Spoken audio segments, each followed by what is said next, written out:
Alright, I'm on hole number 7 of the Clifftop Links tournament. I'm in Tuesday's qualifying round in the rookie division. Let's see, hole number 7. Alright, I learned some stuff about this hole yesterday.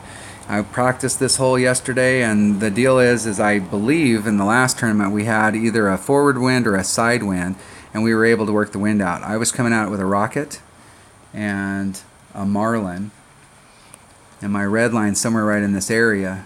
And so I was able to stay against the red line, minimum club, and then I was able to work that out, work the wind out, because the wind was in a forward or a side direction. Unfortunately, on this one, in this tournament, we have a tailwind.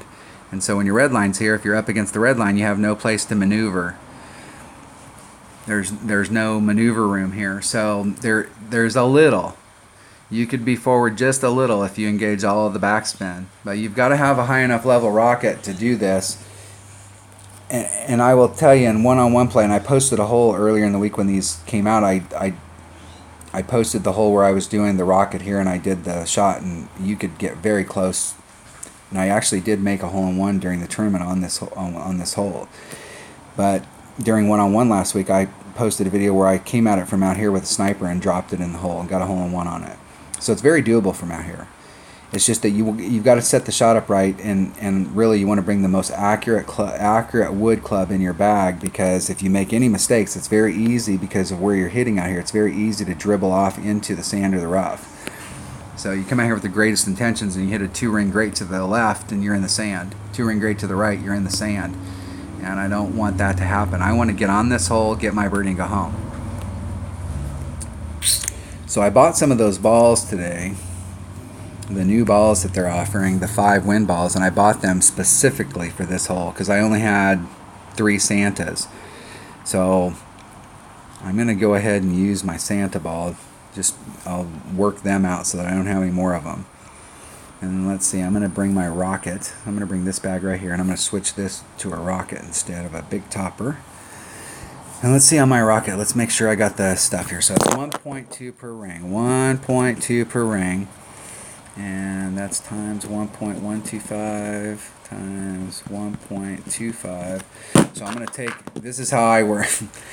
And I'll tell you, when you work out wind numbers for your clubs, go to Golf Clash Notebook. You can look at the numbers there. You can work out numbers for yourself. The old-fashioned way on how we worked out wind numbers was 100% is 1 per ring, 95 is 1.1, 90 is 1.2, and you can work out the numbers for yours. Where the variance comes in is trying to figure out for your min and your mid club.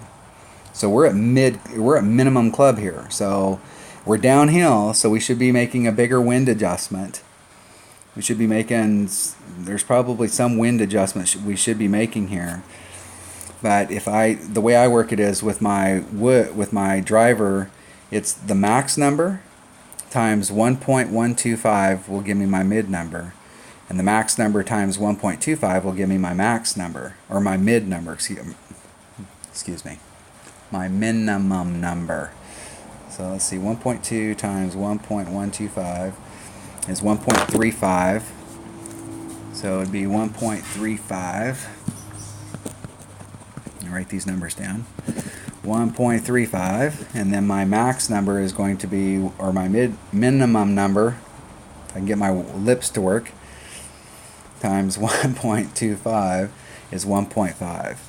So I'm going to count the rings because I'm at mid club at 1.5, and I'm going to make a pure wind adjustment and then see if I need to start adding something on and see where it puts me with a 5-power ball.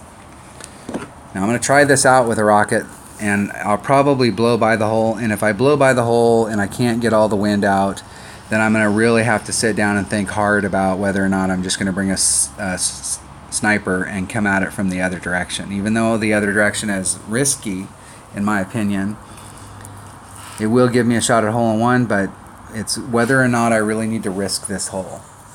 There's other holes for me to pick shots up on, and I would really hate to drop a shot on a par 3. That is a sickening feeling.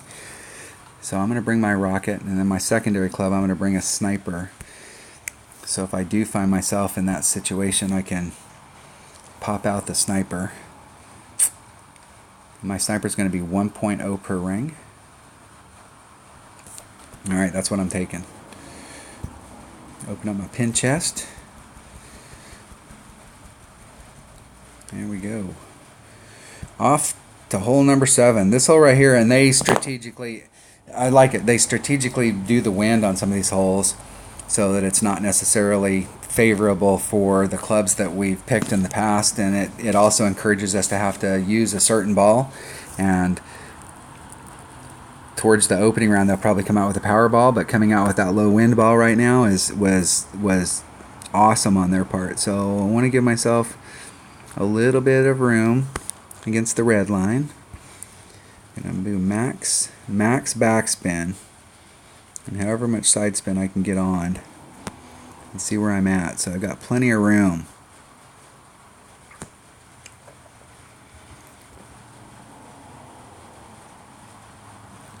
I'm going to be towards the middle. So it's 1.5 per ring, so that's a ring and a third. And I'm going to put a little bit of curl on it just to bring it back towards the cup.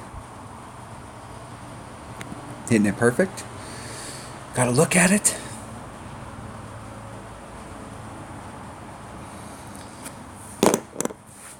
So I am going to be using that combo right there. Now you're probably only going to be able to get that combo if you've got a maxed out rocket. But here's the cool news. If you play rookie tournaments and you've been playing for a while, it doesn't take very long to max out your rocket. It's a common card. It's a level 2 card. You're going to get lots of cards for it. When you get lots of cards for commons, and I see a lot of people complain about getting common cards. Well, number one, they're commons. You're going to get more of them than anything else. And number two, I will never bitch about getting common cards for clubs that I have maxed out. I really like the fact in this game is that there's one standard, and the standard is that at a certain point you will max out all your clubs, and that's a fair playing field for everybody. If they start doing things that break the game by adding in things, the only people that are going to benefit are the people at the top of the game. And so as you're going up and you get up into expert and masters, you're never going to be able to catch those people that have been playing for the last 2.5 years, because they've got 10,000 extra cards on every club. They already have 200 or 300, 400 extra Apocalypse cards. So if they start giving them stuff for that, then the next thing you know, you'll never catch up to them. Okay? So I kind of like the fact that they'll eventually have to figure out something to do with them, and what it'll end up being probably is where we trade them for balls, or we can trade them for something. I will forfeit, and that'll be fine. Originally, before I started getting clubs maxed out, I wasn't really a big fan of it, but I really do think if they give us something for those that enhances the game, it's going to end up breaking the game. It'll only benefit the people that have been playing for the last 2.5 years, and if you're less than that, you'll never catch up to them. All right, that was hole number 7 of the Clifftop Links tournament in the Tuesday qualifying round of the Rookie Division. Thanks for watching.